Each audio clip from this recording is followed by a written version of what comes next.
ओम गुरुर्ब्रह्मा गुरुर्विष्णु गुरुर्देवो महेश्वरा गुरु साक्षात् परब्रह्म तस्मै श्री गुरुवे ओम नारायणं नमस्कृत्य नरं चैव नरोत्तमं देवीं सरस्वतीं व्यासं जयमुदीरयेत्। छोड़ दो, बाद में माइक्रोवेव में कर देना। अभी नहीं बेटा, अभी नहीं चाहिए। श्री सत्यव्रतं सत्यपरं त्रिसत्यं सत्यस्य योनिं निहतं च सत्ये सत्यस्य शतमृत सत्यनेत्रं सत्यात्मकं त्वां शरणं प्रपन्ना।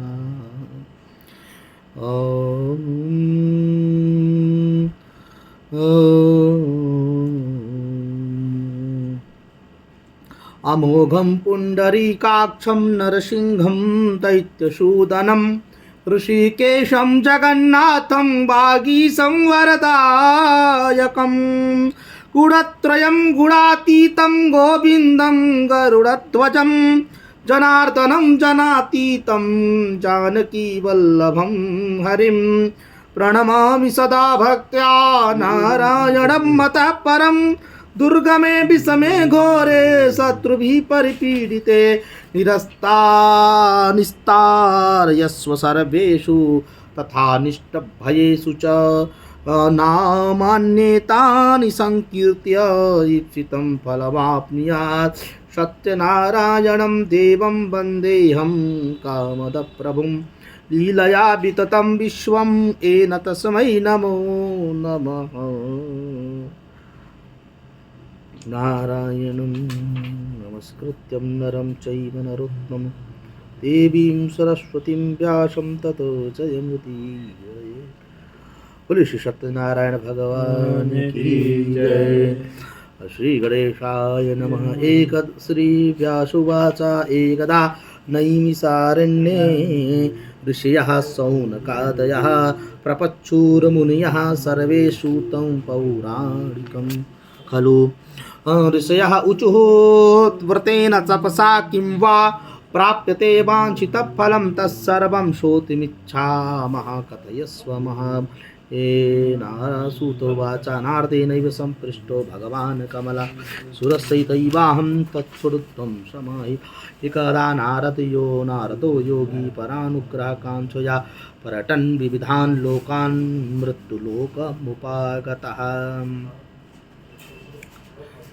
एक बार श्री व्यास जी महाराज अपने शिष्यों को भगवान सत्यनारायण व्रत महिमा का वर्णन कर रहे थे कि ऋषियों, इस कलिकाल में सबसे सरल और सुगम उपाय जानने के लिए मैं तुम्हें बता रहा हूँ कि इस कलिकाल में साधारण से साधारण मनुष्यों के कल्याण के लिए सबसे श्रेष्ठ उपाय क्या है।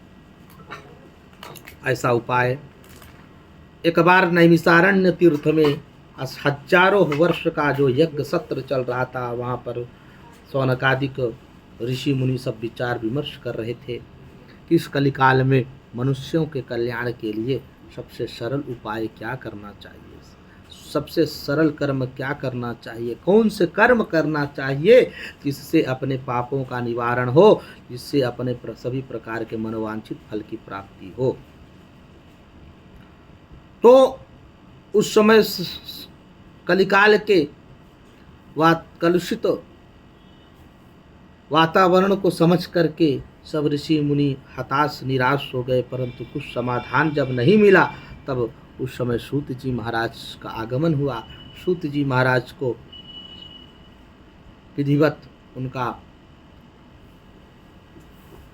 मान सम्मान करके उनसे आसन पर बिठा करके उनसे प्रश्न किया कि महाराज, आप ही समस्त शास्त्र के ज्ञाता हैं और व्यास जी महाराज के कृपा पात्र शिष्य हैं, तो कृपा करके आप ही बताइए।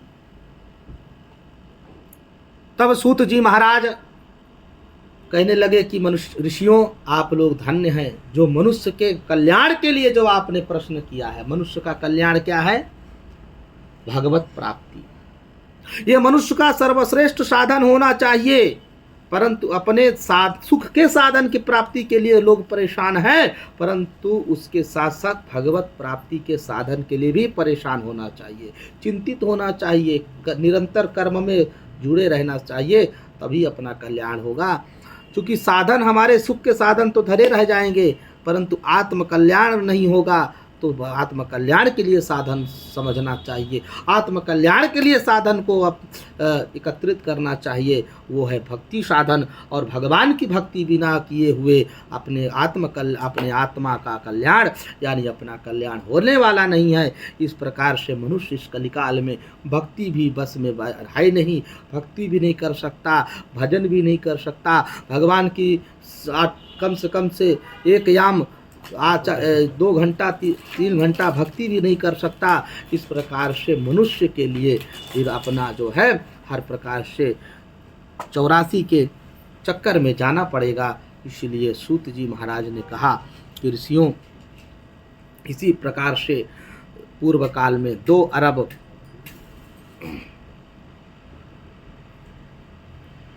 अरब साल पहले नारद जी महाराज आए और 2 अरब 72 करोड़ के लगभग साल पहले आए और नारद जी महाराज प्रथम इस सृष्टि का प्रथम मनवंतर, प्रथम चतुर्युगी, प्रथम कलयुग में नारद जी महाराज कलिकाल की विशेषता से समस्त लोकों में घूमते हुए भ्रमण करते हुए मृत्युलोक में आए। मृत्युलोक के प्राणियों को देखा कि मनुष्य आखिर मृत्युलोक में कलिकाल चल रहा है, तो ऐसा मनुष्य लोग क्या कर रहे हैं।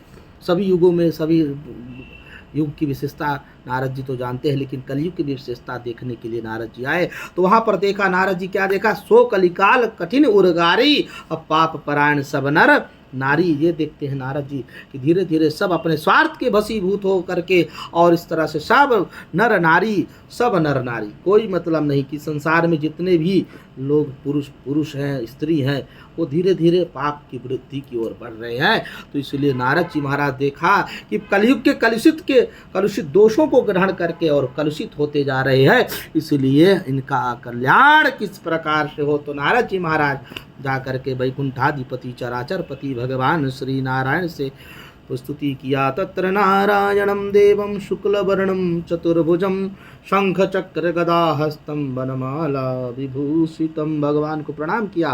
दीन दयाल विरुद्ध संहारी, रघुनाथ मम संकट भारी। भगवान आपको प्रणाम है, मेरा बारंबार नमस्कार है। इस प्रकार से प्रभु मेरा आप कल्याण करिए, हमारे मनोरथ को पूर्ण करिए, हमारे सब प्रकार से अज्ञानता को दूर करिए। भगवान प्रकट हुए। भगवान ने कहा नारद जी कैसे आना हुआ। भगवान ने कहा पूछा, नारद जी महाराज ने कहा नारद जी देखो प्रभु आप सब जानते हैं कि मैं किस लिए आया। सो तुम जानहु अंतर्यामी, पूर्वहु मोर मनोरथ स्वामी। प्रभु आप सब जानते हैं। प्रभु इसीलिए प्रभु को क्या कहते हैं, अंतर्यामी कहते हैं। सब प्राणियों के मन की बात, सभी जीवों के मन की बात भगवान जानते हैं। चींटी भी अगर अपने पैरों पर घुंघरू बांध के जश्न मनाती है, आनंद मनाती है, तो भी भगवान जान जाते हैं कि चींटी को आज चींटी के मन में आनंद है। उसी प्रकार से हमारे मन में तो हमारे सब जीवों के मन के बात जानते हैं, इसलिए प्रभु को अंतर्यामी कहते हैं।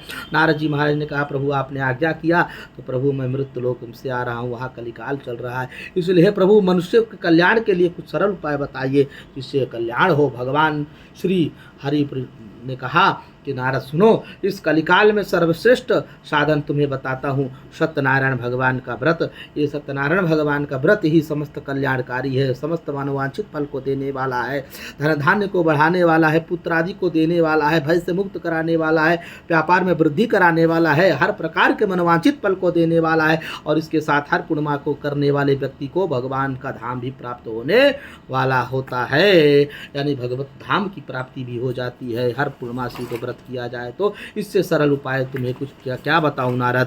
तो नारद जी महाराज ने कहा प्रभु बहुत सुंदर, आप ये बताएं कि इसको कब करना चाहिए, किस विधान से करना चाहिए।